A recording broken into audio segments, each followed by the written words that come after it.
Assalamualaikum warahmatullahi wabarakatuh. Perkenalkan, kami dari kelompok 4 dengan anggota Yumna Hasanah, Della Amelia Putri, saya sendiri Karina Resti, dan Aurelia Febiola yang akan menjelaskan materi tentang ekosistem terumbu karang. Jadi, apa sih terumbu karang itu? Terumbu karang sendiri memiliki pengertian berupa endapan masif yang berupa kalsium karbonat. Apa sih endapan masif itu? Jadi, endapan masif adalah endapan yang keras. Nah, jadi terumbu karang adalah endapan keras yang berupa kalsium karbonat. Yang di dalamnya terdapat hewan karang Cnidaria yang bersimbiosis dengan Zooxanthellae. Karang memiliki variasi bentuk pertumbuhan koloni yang dipengaruhi oleh kondisi lingkungan perairan seperti intensitas cahaya, matahari, gelombang dan arus, serta ketersediaan bahan makanan. Selanjutnya yaitu karakteristik terumbu karang.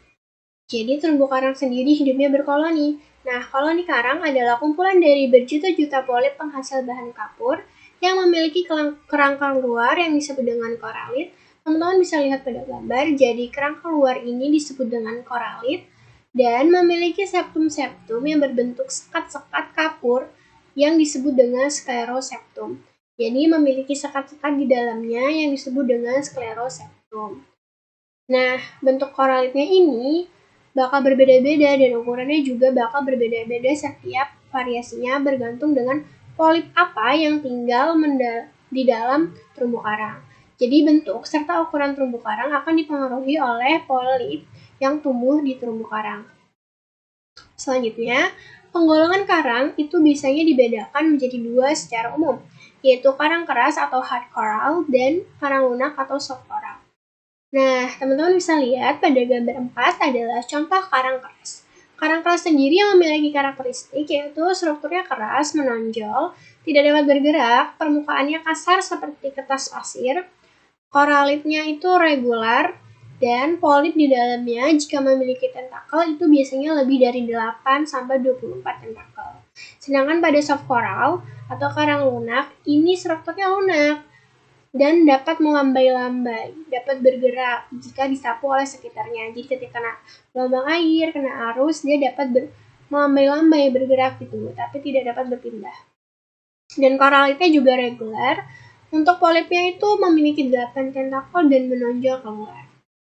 Selanjutnya, karang memiliki kemampuan reproduksi secara seksual dan seksual. Teman-teman bisa lihat pada gambar. Jadi reproduksi secara aseksualnya ini tidak melibatkan gamet jantan maupun gamet betina. Jadi reproduksi seksualnya ini hanya pemisahan polip membentuk dengan polip baru.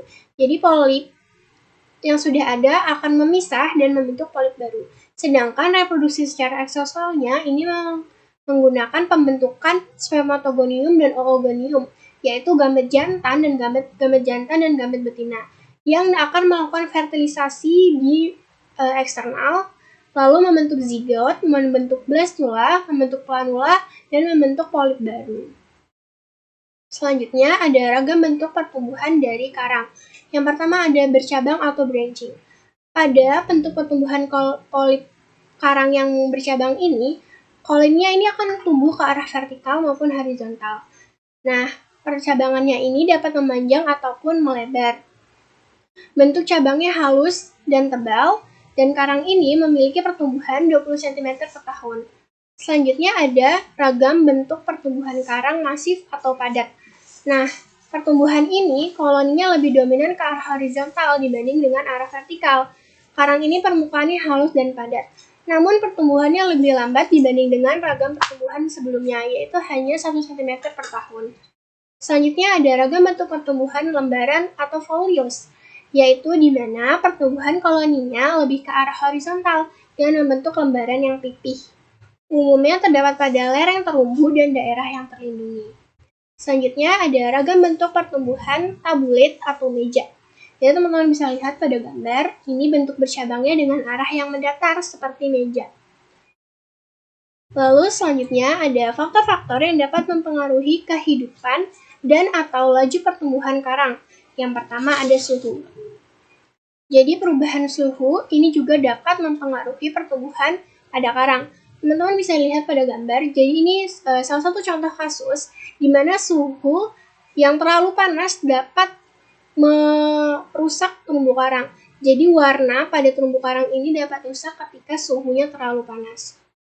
Karena suhu rata-rata untuk karang tumbuh adalah 23-25 derajat. Sedangkan karang dapat mentolerir suhu sampai 36-40 derajat. Selanjutnya ada cahaya. Cahaya juga mempengaruhi laju pertumbuhan pada karang, di mana semakin cerah suatu perairan, maka semakin baik pula pertumbuhan terumbu karang. Karena hal ini berkaitan dengan proses fotosintesis yang dilakukan oleh zooxanthellae, di mana sel fotosintesis tersebut digunakan sebagai salah satu sumber makanan karang. Selanjutnya ada kecepatan arus. Jadi arus merupakan salah satu faktor pendukung pertumbuhan karang. Kecepatan arus yang baik untuk pertumbuhan karang yaitu berkisar 0 sampai 17 meter per detik. Nah, di mana arus berfungsi untuk membawa makanan dan membersihkan karang dari sedimen. Pada gambar ini, teman-teman bisa lihat ini di mana kecepatan arusnya itu kurang. Jadi, karang ini tertutupi oleh sedimen. Selanjutnya, ada salinitas atau kadar garam. Jadi, kadar garam ini juga mempengaruhi laju pertumbuhan karang. Karena kadar salinitas diketahui merupakan faktor pembatas kehidupan binatang karang. Salinitas air laut yang cocok untuk terumbu karang itu biasanya 32-35 ppt. Selanjutnya akan dijelaskan oleh teman saya. Baik, untuk materi selanjutnya tentang terumbu karang tepi. Jadi, terumbu karang tepi yaitu terumbu karang yang terdapat di sepanjang pantai dan dalamnya tidak lebih dari 40 meter. Terumbu karang ini tumbuh di permukaan dan ke arah laut terbuka. Terumbu karang tepi atau karang penerus berkembang di mayoritas pesisir pantai dari pulau-pulau besar. Jadi, letaknya terumbu karang tepi ini berada di pinggir pantai sampai menuju ke laut terbuka dengan kedalaman kurang lebih sampai 40 meter. Adapun terumbu karang tepi ini dapat kita jumpai contohnya di Bunaken, di Pulau Panaitan, dan Nusa Dua di Bali. Nah, untuk karakteristik ekosistem terumbu karang tepi ini, untuk hewan-hewan yang tinggal di sekitar terumbu karang tepi ini meliputi ikan, moluska, kerang, kepiting, dan sejumlah organisme mikroskopis. Ikan dan invertebrata di terumbu karang tepi memiliki warna cerah, memiliki kemampuan bersembunyi di antara struktur karang untuk melindungi diri dari predator atau mencari mangsa. Karena letak dari terumbu karang tepi ini yang dekat dengan pantai, memiliki kemungkinan besar bahwasannya banyak orang-orang menyelam dan ingin melihat sehingganya para ikan-ikan merasa terancam. Nah, terumbu karang tepi ini digunakan sebagai tempat untuk melindungi diri dari predator atau para pemangsa. Kemudian yang selanjutnya, para biota laut ini menjadikan karang sebagai tempat untuk memiliki untuk siklus hidupnya atau sebagai tempat reproduksinya. Jadi dalam terumbu karang ini, ikan-ikannya menggunakan terumbu karang untuk penetasan telur atau tempat berlindung bagi larvanya. Kesehatan dan kelangsungan hidup banyak hewan di terumbu karang tepi sangat tergantung pada kualitas air, suhu, dan ketersediaan makanan yang baik. Mengingat bahwasanya terumbu karang tepi ini ada kebanyakan di tepi-tepi pantai atau daerah pantai, maka pasang surut air laut itu akan sangat berpotensi sehingganya berpengaruh pada kualitas air, suhu, dan ketersediaan makanan yang baik. Kemudian yang selanjutnya itu ada terumbu karang penghalang. Jadi terumbu karang penghalang ini terletak relatif jauh dari pulau sekitar 0,52 km ke arah laut lepas dan dibatasi oleh perairan berkedalaman hingga 75 meter. Terkadang terumbu karang penghalang ini membentuk seperti lagoon atau kolam air atau celah perairan yang lebarnya mencapai puluhan kilometer. Umumnya karang penghalang tumbuh di sekitar pulau sangat besar atau benua dan membentuk gugusan pulau. Kita dapat menemui terumbu karang penghalang ini di Batuan Tengah, di Bintan Kepulauan Riau. Kemudian bagaimana sih karakteristik ekosistem terumbu karang penghalang? Jadi untuk hewan-hewan yang tinggal di karang di terumbu karang penghalang ini tidak jauh dari terumbu karang tepi, yaitu meliputi ikan, moluska, kerang, kepiting, dan sejumlah organisme mikroskopis lainnya. Tidak jauh juga bahwasannya ikan-ikan ataupun organisme biota yang tinggal di sekitar karang penghalang ini menggunakan karang penghalang itu sebagai tempat berlindung, tempat hidup, untuk melanjutkan siklus hidup dan mencari makan. Kemudian untuk karakteristik ikannya tersendiri memiliki warna-warna yang bermacam-macam. Seperti bisa kita lihat pada gambar, ada yang berwarna kuning, ada yang warna biru, ada yang berwarna putih, dan ada yang berwarna hitam. Untuk kesehatan dan kelangsungan hidup di hewan-hewan yang ada di terumbu karang penghalang ini tergantung pada kualitas air, suhu, dan ketersediaan makanan yang baik. Selanjutnya ya, ini ada terumbu karang cincin atau atolls. Jadi terumbu karang yang berbentuk cincin mengelilingi batas dari pulau-pulau vulkanik yang tenggelam sehingga tidak terdapat perbatasan dengan daratan. Dengan kata lain, atolls merupakan jarang berbentuk melingkar seperti cincin yang muncul dari perairan yang dalam, jauh dari daratan, dan melingkari gobah yang memiliki terumbu gobah atau terumbu petak. Jadi bisa dilihat di gambar bahwasanya terumbu karang cincin ini emang bentuknya seperti cincin, makanya dinamakan sebagai terumbu karang cincin. Kemudian bagaimana sih karakteristik ekosistem terumbu karang cincin? Jadi untuk ekosistem yang ada di terumbu karang cincin, untuk biota-biota lautnya tersendiri itu meliputi seperti ikan, udang, kepiting, dan kerang. Terumbu karang cincin memiliki kerapatan yang tinggi dengan banyaknya karang hidup yang menempel pada batuan kapur. Warna dari biota laut yang hidup di sekitar terumbu karang cincin ini memiliki warna seperti merah, kuning, dan biru. Terumbu karang cincin merupakan habitat bagi berbagai spesies tumbuhan laut dan hewan laut, termasuk ikan-ikan karang yang harganya tinggi. Seperti kita lihat pada gambar itu ada hiu yang bisa kita lihat, yang kita ketahui semuanya bahwasanya hiu itu termasuk hewan yang pada beberapa spesies hiu itu ada hiu yang langka, sehingganya memiliki harga yang tinggi. Untuk kerentanan, terumbu karang cincin sangat rentan terhadap kerusakan akibat aktivitas manusia seperti penangkapan ikan yang merusak ekosistem terumbu karang, pengeboman, dan penggunaan racun cyanida. Dikarenakan banyaknya jenis ikan yang digunakan untuk mencukupi konsumsi manusia, maka ikan-ikan banyak diburu, sehingganya mendapat tumbuh kemungkinan ketika melakukan perburuan ikan tersebut dapat merusak terumbu karang. Kemudian yang selanjutnya yaitu ada terumbu karang datar atau gosong terumbu. Jadi gosong terumbu terkadang disebut juga sebagai pulau datar atau flat island. Terumbu ini tumbuh dari bawah ke atas sampai ke permukaan dan dalam kurun waktu geologis membantu pembentukan pulau datar. Umumnya, pulau ini akan berkembang secara horizontal atau vertikal dengan kedalaman relatif dangkal. Contohnya yang ada di Kepulauan Seribu, DKI Jakarta, dan Kepulauan Ujung Batu yang ada di Aceh. Untuk karakteristik ekosistem terumbu karang datar, dari struktur fisiknya, terumbu karang datar terbentuk dari kapur yang dihasilkan oleh karang dan memiliki struktur semacam batu kapur. Untuk keanekaragaman hayati, terumbu karang datar ini mempunyai produktivitas dan keanekaragaman jenis biota yang tinggi. Seperti kita lihat pada gambar, di situ banyak ikan-ikan, banyak jenis ikan dan warna-warnanya pun sangat beragam.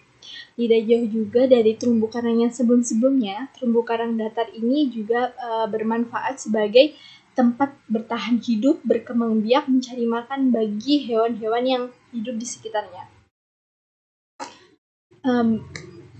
Kemudian terumbu karang datar juga sangat sensitif terhadap perubahan lingkungan seperti perubahan suhu, polusi, dan kerusakan fisik. Materi selanjutnya ini tentang karakteristik ekosistem terumbu karang. Jadi terumbu karang merupakan sekumpulan organisme dan dominasi karang yang bersimbiosis membentuk ekosistem di kedalaman laut yang terkena sinar matahari. Jadi pertumbuhan terumbu karang ini sangat lambat namun sangat mudah mati. Sebuah sentuhan saja bisa menyebabkan kematian.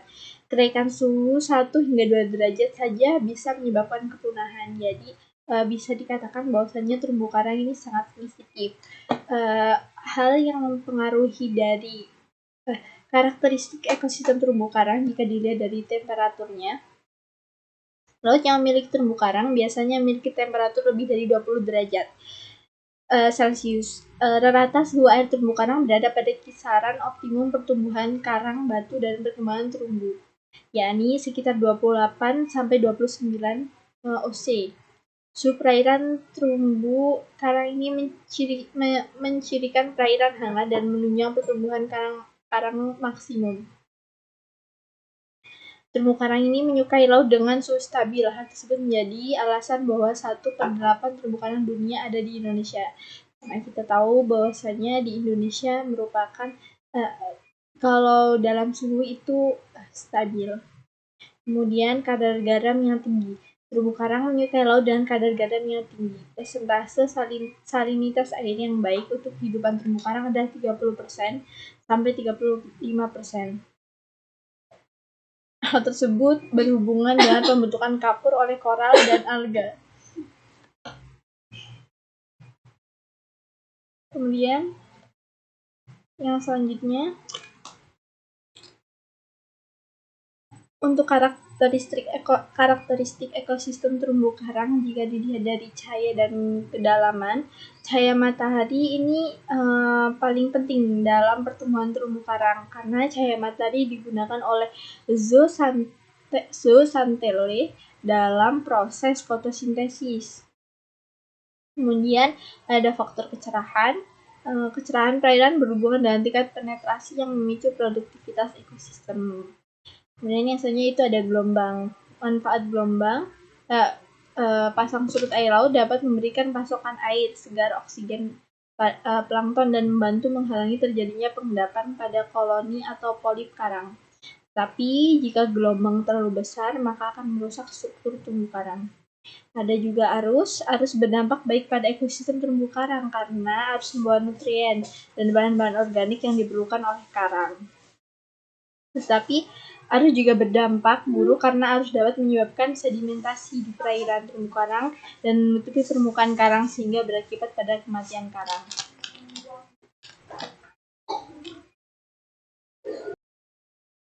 Karakteristik ekosistem terumbu karang yang selanjutnya itu jika dilihat dari sedimen. Sedimen merupakan faktor pembatas yang potensial terhadap persebaran ekosistem terumbu karang. Sedimentasi mempunyai pengaruh yang negatif, yaitu sedimen yang berat dapat menutup atau menyumbat bagian struktur organ karang untuk mengambil makanan sehingga dapat mempengaruhi tumbuhan karang secara tidak langsung. Yang selanjutnya yaitu substrat. Jadi karakteristik substrat dalam ekosistem terumbu karang itu untuk substrat keras sangat tepat untuk karang yang menempel dan tumbuh. Sifat substrat yang keras, maka larva karang mampu mempertahankan diri dari hempasan ombak dan arus yang kuat. Baik, itu materi yang bisa saya sampaikan. Untuk materi selanjutnya saya berikan kepada teman saya. Selanjutnya adalah inventaris organisme terumbu karang dan adaptasinya. Makhluk hidup di sekitar terumbu karang telah beradaptasi untuk hidup bersama. Hubungan simbiosis adalah adaptasi dari berbagai spesies yang hidup di sekitar terumbu karang secara berdampingan dan saling memberi manfaat satu sama lain. Terumbu karang juga dijadikan sebagai tempat untuk mencari makanan dari berbagai jenis ikan dan makhluk laut lainnya. Dikarenakan daerah sekitar terumbu karang yang baik itu sangat subur. Terumbu karang juga dijadikan tempat berlindung bagi ikan-ikan kecil dari ikan yang lebih besar. Selain itu pula, ada hewan yang tidak mengalami adaptasi disebut maladaptasi. Seperti contohnya pada terumbu karang yang mengalami proses bleaching. Lalu jenis adaptasi biota pada terumbu karang ada 4, yaitu adaptasi morfologi, adaptasi fisiologi, adaptasi anatomi, sama adaptasi tingkah laku. Yang pertama yang akan kita bahas adalah adaptasi morfologi. Sejenis Lamborhides nimiadatus merupakan contoh organisme yang beradaptasi secara morfologi pada terumbu karang. Adaptasi morfologi mereka dapat dilihat dari bentuk tubuhnya yang panjang dan ramping serta warna cerah yang kontras. Mata yang besar membantu mereka untuk mengidentifikasi parasit pada ikan-ikan yang akan datang kepada mereka untuk membersihkan. Sirip-sirip yang khas dan struktur tubuhnya mendukung efisiensi dalam tugas membersihkan di lingkungan terumbu karang. Selanjutnya adalah adaptasi fisiologi. Organisme yang beradaptasi fisiologi yaitu hewan yang sering kita lihat atau hewan yang pernah ada di film kartun pada zaman kecil, yaitu ikan dori pada film Ikan Nemo. Nah, nama latin ikan dori adalah Parasanthurus hepatus. Ikan ini dapat mengatur keseimbangan ion dalam tubuh mereka untuk bertahan dalam lingkungan air laut yang bervariasi di sekitar terumbu karang. Adaptasi ini membantu mereka berfungsi dengan baik di lingkungan yang seringkali dinamis dan berubah.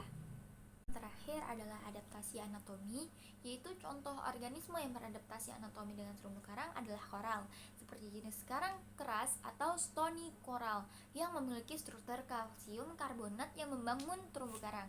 Anatomi mereka berkembang untuk berinteraksi dengan lingkungan terumbu karang, memberikan dukungan struktural dan tempat perlindungan bagi berbagai jenis spesies laut lainnya.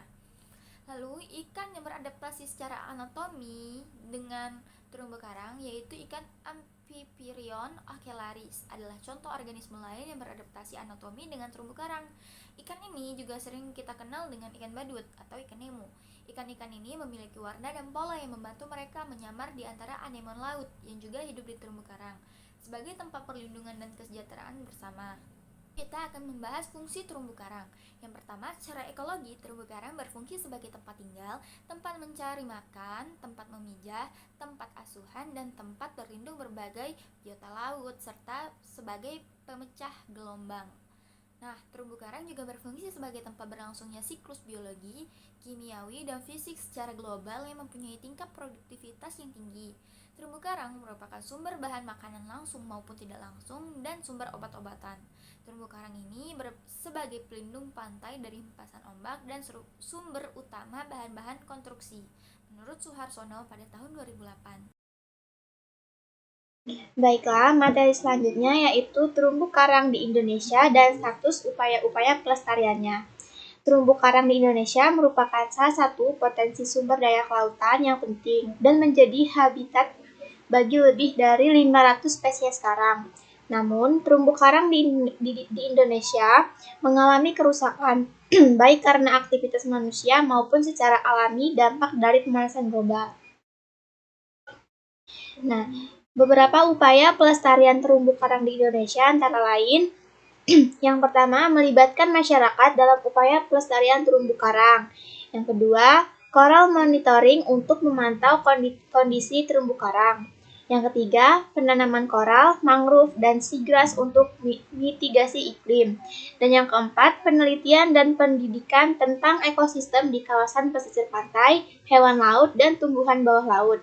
Dan yang kelima, pemberdayaan masyarakat dan pelatihan-pelatihan yang bergerak di bidang ilmu kelautan. Dan yang keenam, konservasi dan pengembangan ekowisata, budidaya perikanan, dan penanganan sampah laut. Nah, berikut ini adalah terumbu karang yang ada di Lampung. Yang pertama itu ada Lithopiton arboreum. Nah, Lithops arboreum ini adalah bagian dari genus Lithops, tanaman sekulen yang dikenal sebagai tanaman batu. Karena kemiripannya dengan batu atau kerikil, morfologinya ini melibatkan adaptasi yang unik yang menyerupai batu, membantu dalam perlindungan terhadap pemangsa dan beradaptasi dengan lingkungan gurun di habitatnya. Nah, Lithopiton arboreum ini adalah induk Planula gonocoryx yang artinya masing-masing koloni karang memiliki jenis kelamin yang berbeda dan reproduksinya tuh bergantung pada peristiwa pemijahan di mana gamet dilepaskan ke perairan sekitarnya untuk pembuahan sehingga menghasilkan individu yang berada secara genetik yang kemudian berkembang menjadi koloni baru. Nah, Lithops arboreum ini juga mengalami oogenesis secara siklis 2 kali dalam setahun dan memiliki mekanisme serapan simbion yang sangat terspesialisasi yang menunjukkan mutualisme obligat dan koevolusi antara Symbiodium dan Lithopiton arboreum ini. Yang kedua ada Fungia fungites. Nah, Fungia fungites ini atau karang jamur yang sebagian besar menyendiri, beberapa berdiameter 30 cm. Ikan remaja menempel pada batu, tetapi individu yang lebih besar melepaskan diri dan berbebas. Mereka ini ditemukan dalam berbagai warna cerah termasuk putih, merah muda, merah ungu, biru, dan kuning, dan populernya di kalangan penjaga akuarium karang. Cakram dari Fungia fungites ini berbentuk bulat atau lonjong dan mulut tengahnya dikelilingi oleh tentakel, mungkin berupa celah, polip, atau polipnya itu berada di dalam cangkir berkapur atau koralit. Yang ketiga ada Coleostrea aspera. Nah, koloni Coleostrea aspera ini berbentuk padat atau masif. Permukaannya itu tampak seperti sarang lebah, koralitnya itu berbentuk serioid atau beberapa polip berbagi dinding yang sama. Dia itu bersudut dengan dinding tebal dan lurus. Septanya itu rata dengan septa panjang dan pendek bergantian pada koralit yang lebih besar. Nah, dia itu tunasnya itu biasanya bersifat intratentakular atau di dalam cincin tentakel. Dia memiliki lobus paliform terlihat melalui jaringan berukuran besar dan lebar di lingkungan terlindung, tetapi jauh di koloni yang menempati posisi terbuka. Yang keempat ada Ctenactis echinata, yaitu merupakan karang cakram oval yang berukuran sedang hingga besar. Tubuhnya itu dengan panjang sekitar 20 cm atau 10 inci dan lebarnya itu 10 cm atau 4 inci. Ia mempunyai alur aksial yang memanjang sepanjang sebagian besar panjangnya dengan biasanya itu memiliki satu mulut terbuka, tetapi kadang-kadang mungkin ada lebih dari satu. Septa primernya itu tebal dan bergigi lebat dengan gigi segitiga besar. Di antara mereka itu terdapat 1 hingga 5 septa sekunder, lebih kecil dan bergerigi ringan. Seekor individu besar mungkin memiliki lebih dari 1000 septa. Di bagian bawah karang tidak berbatas tegas dan memiliki duri panjang berbentuk pohon atau silindris yang tersusun dalam barisan radial. Yang kelima ada Cliona celata. Cliona celata ini merupakan spesies Demospong yang termasuk dalam famili Clionidae. Hal ini ditemukan di seluruh dunia. Dia ini kan jenis itu seperti spons. Ini membuat lubang bundar dengan diameter hingga 5 mm pada batu kapur atau cangkang moluska, terutama tiram. Spons ini sendiri sering terlihat sebagai gumpalan kuning atau orange yang tidak berbentuk di dasar lubang. Hewan ini dapat bereproduksi secara aseksual maupun seksual. Mereka dapat dengan mudah berpisah melalui mitosis, seperti yang dilakukan sel tunggal, dan mereka juga dapat melepaskan sperma ke dalam air dengan harapan dapat menemukan sel telur betina. Mereka juga dapat menempelkan larvanya ke moluska seperti karang atau remis. Hal ini tuh biasanya mengakibatkan kematian inangnya. Mereka kemudian akan mulai tumbuh dan berkoloni. Nah, sekian presentasi yang dapat kami sampaikan. Kurang dan lebihnya kami mohon maaf. Kami akhiri. Wassalamualaikum warahmatullahi wabarakatuh.